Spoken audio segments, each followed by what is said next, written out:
क़याम पाकिस्तान के वक़्त यहाँ की आबादी लगभग 30 मिलियन नफूस पर मुश्तमिल थी, जबकि आज 24 करोड़ अफराद के साथ पाकिस्तान दुनिया का छठा सबसे ज़्यादा आबादी वाला मुल्क बन गया है। आबादी में होशोबा इजाफे ने एक तरफ मेयार ज़िंदगी को बुरी तरह मुतासिर किया है, तो दूसरी तरफ पानी का मसला संगीन होता जा रहा है। ये सोचने की बात है कि इस मसले की वजूहात क्या हैं। क्या इसका हल महज नए डैम्स तमीर करना है या इसके अलावा भी आबी वसाइल का कोई हल मुमकिन है? पाकिस्तान अपने दरियाओं में हर बरस 145 मिलियन एकड़ फीट पानी हासिल करता है। इसमें से हमें अपनी डोमेस्टिक ज़रूरियात के लिए सालाना 12 MAF पानी, जबकि सनती ज़रूरियात के लिए 8 MAF पानी दरकार है। अगर हम मुस्तक़बिल की ज़रूरियात को सामने रखते हुए इस मिक़दार में 50% इजाफ़ा कर दें तो भी हमारे डोमेस्टिक और इंडस्ट्रियल तलब के लिए सालाना कुल 30 MAF पानी काफ़ी रहेगा। पाकिस्तान एक ज़री मईशत है, ताहम बदनिज़ामी और अपाशी के निज़ाम नाक़िस होने की वजह से हमारे आबी वसाइल का बुरी तरह से ज़यां हो रहा है और सालाना 106 मिलियन एकड़ फीट पानी ज़राअत की नज़र हो जाता है।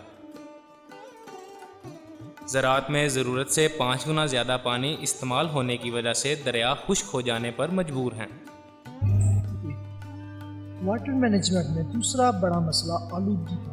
हमारे शहर, हमारी सनतें और खेतों में नबातात कुश और कीड़े मार अद्वियात का इस्तेमाल कुदरती पानी के ज़ाहिर को आलूदा करती है और जो वो इस्तेमाल के काबिल नहीं रहता। यही पानी जब खेतों से निकल कर नालों और दरियाओं में वापस जाता है तो सेहत के लिए मसाइल और आबी हयात की बर्बादी का सबब बनता है। तीसरा बड़ा मसला पानी की तकसीम के मामले में करप्शन और बदउनवानी का है। बड़े ज़मींदार और जगीरदार पानी पर अपना तसल्लुत जमाए रखते और कमज़ोर तबकों को नुकसान पहुंचाते हैं।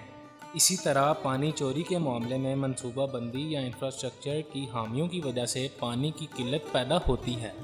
ये सब कुछ वाटर टैंकर माफिया के लिए सूदमंद है और वो मसनूई किल्लत पैदा करने से भी दुरेग नहीं करते।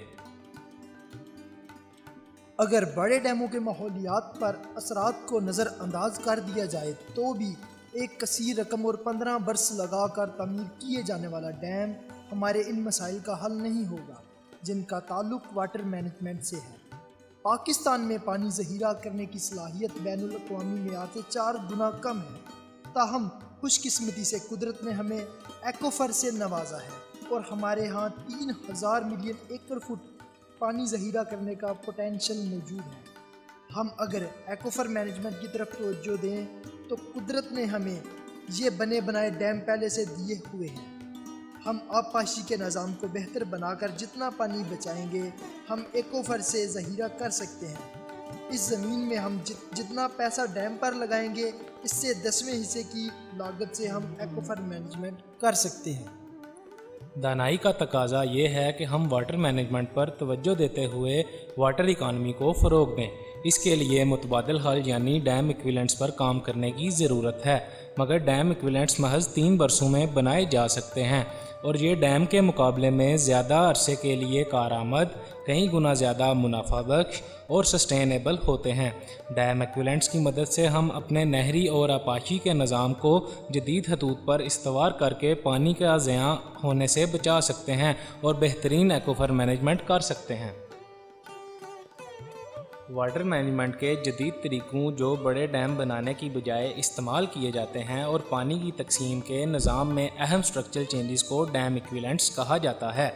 डैम इक्विवेलेंट्स ना सिर्फ बड़े डैमों के मकासद को पूरा करते हैं बल्कि इनसे वो नुकसानात भी नहीं होते जो डैम के साथ वाबस्ता हैं।